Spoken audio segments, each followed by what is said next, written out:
దేవుడు ఒక దూతతో చెప్తాడు, ఆ బంధించబడి ఉన్న ఆ 4 దూతలను వదిలిపెట్టుమని.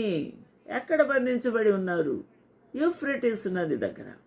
దేనికి బంధించబడి ఉన్నారు? అంతప్పుడే మీ కార్యము చేయకండి అని. ఏ కార్యం చేయడానికి వారు అపాయింట్ చేయబడ్డారు? అదే సంవత్సరము, అదే నెలలు, అదే గంటలు, అదే క్షణములో వారు భూమి యొక్క 3వ భాగము సంహరించుటకు వారు అపాయింట్ చేయబడ్డారు. అయితే ప్రభు వారికి ఆగుమని బంధించుటకు దేవదూతల్ని పెట్టి ఉన్నాడు, కాపలా పెట్టి ఉన్నాడు. అంతప్పుడే వద్దు అని.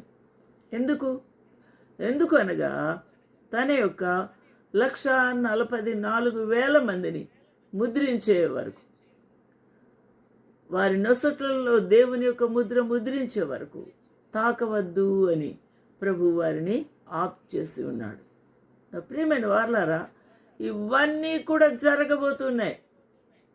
మామూలుగా తమాషగా పుస్తకం రాయలేదు ప్రభు.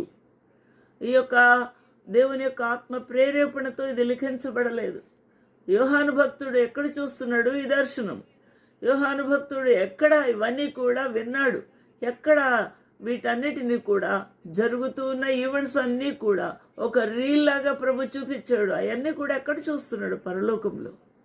నా ప్రియమైన వారలారా, దేవునితో ఐక్యమైపోయి, ఆత్మతో ఏకమైపోయి పరలోకమునకెక్కి అక్కడ చూస్తున్నాడు. నా పిల్లరా, జరగబోతున్న విషయాలన్నీ కూడా ప్రభు తెలియచేస్తూ ఉన్నాడు.